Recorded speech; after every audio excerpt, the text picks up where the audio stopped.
एक छोटे से गांव में एक साधारण व्यक्ति मोहन रहता था।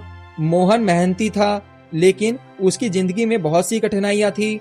वह हमेशा अपने जीवन की असफलताओं को लेकर परेशान रहता था और सोचता था कि उसके पास समय की कमी है।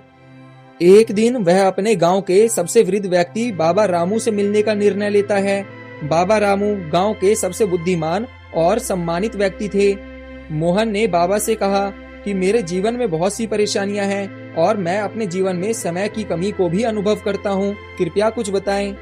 बाबा रामू मुस्कुराते हैं और मोहन को एक कहानी सुनाते हैं। एक बार की बात है, एक राजा ने अपने दरबार में एक व्यक्ति से पूछा कि समय की वास्तविक कीमत क्या है। उस विद्वान व्यक्ति ने जवाब दिया कि महाराज, आप इसे तभी समझ पाएंगे जब आप इसे खुद अनुभव करेंगे। राजा ने उस व्यक्ति की बात मानी और गांव में 1 घंटे के लिए रहने का निर्णय किया। राजा ने गांव में रहते हुए देखा कि लोग समय का बेहतरीन उपयोग कर रहे थे। कुछ लोग दिन रात मेहनत कर रहे थे और अपने छोटे मोटे कार्य को निपटा रहे थे। वहीं कुछ लोग समय को यूं ही बर्बाद कर रहे थे बिना किसी उद्देश्य के, और कुछ लोग अपने समय को परिवार के साथ खुशियों के पल बिता रहे थे। राजा ने महसूस किया कि हर किसी के लिए समय की विभिन्न तरीके से उपयोग करने के हिसाब से ही कीमत होती है। हर व्यक्ति के जीवन में समय की अपनी अपनी कीमत हो सकती है। 1 घंटे बाद विद्वान ने राजा से पूछा, आपने समय की कितनी कीमत समझी? राजा ने उत्तर दिया, मैंने देखा कि समय का मूल्य किसी भी व्यक्ति के अनुभव पर आधारित होती है। जो लोग समय का समझदारी से उपयोग करते हैं वह अपने जीवन में सफलता और संतोष प्राप्त करते हैं। वहीं जो लोग समय को यूं ही व्यर्थ करते हैं उनके जीवन में सदैव ही कठिनाइयां बनी रहती है।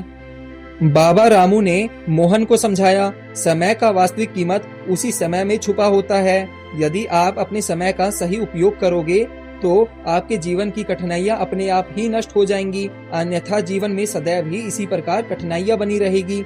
इसलिए अपने समय का सदुपयोग करना सीखो।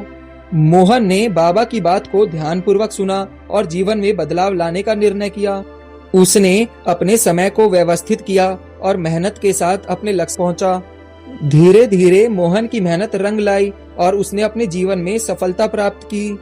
इस प्रकार मोहन ने समझा कि समय की वास्तविक कीमत उसी समय में छुपी हुई है। वास्तव में मायने ये नहीं रखता कि समय की वास्तविक कीमत क्या है, मायने तो ये रखता है कि हम समय का किस प्रकार उपयोग कर रहे हैं। समय की वास्तविक कीमत को समझकर उस समय का सदुपयोग करना ही जीवन में वास्तविक सफलता की कुंजी होती है।